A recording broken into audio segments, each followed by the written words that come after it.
आज कह रहे हैं कि मार्कशीट फर्जी है, ये हुआ, बेईमानी हुई, मान लिया। पुलिस पे सवाल नहीं उठा रहे हैं, एसओजी पे सवाल नहीं उठा रहे हैं, सरकार पे सवाल नहीं उठा रहे हैं। मैं इस मंच से कहना चाहता हूं, अगर तुम में थोड़ी बहुत भी जरूरत है, हिम्मत है, ईमानदारी है, तो 10 और 12 साल के तमाम पेपरों की सीबीआई से जांच कराओ, पता लग जाएगा। इनके भारतीय जनता पार्टी के युवा मोर्चा ने हाईकोर्ट के अंदर रिट लगाई थी कि रीट की सीबीआई से जांच होनी चाहिए। मैंने विधानसभा में दूरी साहब थे, मैंने कहा था कि हम समर्थन करते हैं कि सीबीआई जांच होनी चाहिए, लेकिन है तो यूटर्न का मास्टर है ना, कोई पूछ को बोली बाबा ले ले, कह दिया नहीं सीबीआई की जरूरत नहीं है, हम सक्षम हैं। तो आप सक्षम हो तो 2 साल से कलेक्टर क्यों कर रहे हो? जो करना करके दिखाओ। कब करोगे? 2:30 2 बजे, आखिरी के 6 महीने में तो तुम्हारा पता नहीं चलेगा क्या होगा। 100 बेईमान मर्यादा ना, बीजेपी वाला बेईमान चले गया। कोई बेईमानी करता है, चोरी करता है, बच्चों के हितों पे डाका डालता है, उनका हाथ मारता है, तो वो जेल में जाना चाहिए। लेकिन 2 साल में किया क्या? किस किस को डाला अंदर? जो हमने एफआईआर लॉन्च की, हमने जिनको जेल में डाला, जो भगोड़े थे उनको पकड़ने के अलावा आगे काम नहीं किया। बाबूलाल कटारा हमारा था, हमने नियुक्ति दी थी, उसने बेईमानी की तो जेल में भी हमने डाला था। और कितना दुष्प्रचार किया था, रीट में वो खा गया, ये खा गया, वो बेईमानी कर दी। एसआई भर्ती में 400 थानेदार फर्जी हैं। ये किरोड़ी मीणा जी कहते थे 400 थानेदार फर्जी हैं, अरे मुंह के तड़ो लागू। अब भजनलाल जी कह रहे हैं हमने चिन्हित कर लिया, से गए रिपोर्ट से उठाया जाएगा, तो हमारा काका जी ला गया। सुप्रीम कोर्ट और हाई कोर्ट में ये बीजेपी की दोगली नीति देखो। जब चुनाव थे तो ये कहा था कि 400 थानेदार फर्जी हैं, और आज के हमारा काका जी एक ही फर्जी को नहीं, हम तो सन उठाइया गया रात। ये कौन सा तरीका भाई? और मैं मुख्यमंत्री जी चैलेंज करके कह रहा हूं, आने वाला समय कांग्रेस का है।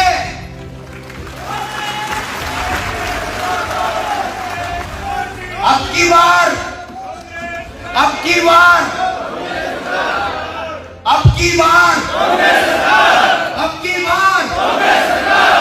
एसडीएम, तहसीलदार, पीडीओ मानता नहीं है, सबको सस्पेंड कर दिया। 1 रुपया देते नहीं है, 1 रुपए की सैंक्शन कांग्रेस के लोगों की निकलती नहीं है, बेईमानी करते हैं। और फिर हम कहते हैं कोई बात नहीं, अब राज आ गया अपना तो कोई बात नहीं, भूलो, छोड़ो, माफ करो। ऐसा नहीं है, ये तो केवल रंधावा साहब ये तो करते हैं बातें, और लेवना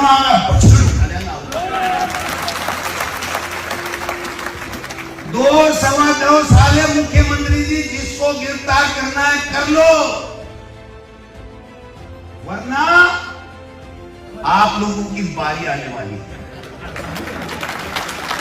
इनको जरा शर्म भी नहीं आती। 3 बार का मुख्यमंत्री अशोक गहलोत, और उसके लिए कहते हैं कि आपके घर की तरफ आ रही है जांच एजेंसियां, तो बुरी क्यों घटना की है? छोड़ी ने, अरे बुरी ने छोड़ देगी दासी, करने तो जा भाई जी, आप बात कर रहे हो। 3 बार का मुख्यमंत्री के खिलाफ इस तरीके की अपमानजनक अमर्यादित टिप्पणी एक मुख्यमंत्री के मुंह से शोभा नहीं देती है। और अगर उसमें दम है तो मैं चैलेंज करता हूं, ये गोविंद डोटासरा, ये अशोक गहलोत, ये कांग्रेस के नेता, जो आपके पास एजेंसियां लगा के जांच करो, अगर एक सुई पर भी, सुई की नोक जितनी किसी की बेईमानी निकले तो उसको गिरफ्तार करके जेल के सलाखों में डालो। मैं पूछना चाहता हूं इस सरकार से कि आप संविधान की दुहाई देते हैं, संविधान को माथा टेकते हैं, लेकिन इस संविधान की पालना नहीं करते, उस संविधान को मानते नहीं हैं। भारतीय संविधान के अनुच्छेद 243 में साफ स्पष्ट लिखा हुआ है पंचायती राज और यू में 243 यू में कि पंचायती राज और नगर निकाय के चुनाव हर हाल में 5 साल में होंगे। 6 या 8 जिला परिषद अभी पेंडिंग है, कुछ पंचायत समितियां हैं, बाकी सबका कार्यकाल समाप्त होकर चले।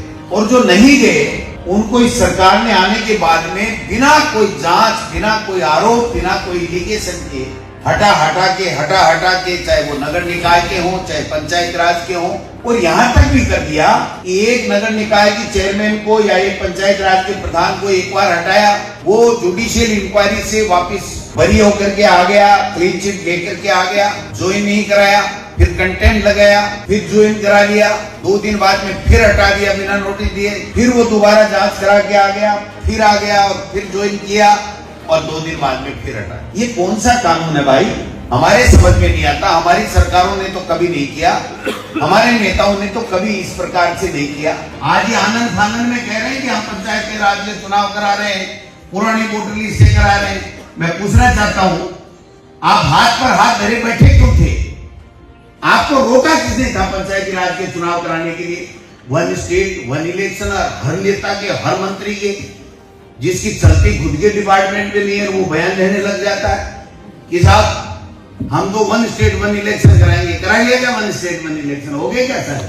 एक साथ करा लेंगे क्या 1 स्टेट 1 इलेक्शन? कहना बहुत आसान है, इस तरीके की बातें करके कितना बड़ा नुकसान कर दिया। आप बताइए कितना बड़ा नुकसान कर दिया। अभी 1.5 साल हो जाता दोबारा पंचायती राज के होते हुए, चुनाव कराते थे, तो आज कोई पूछने वाला नहीं है।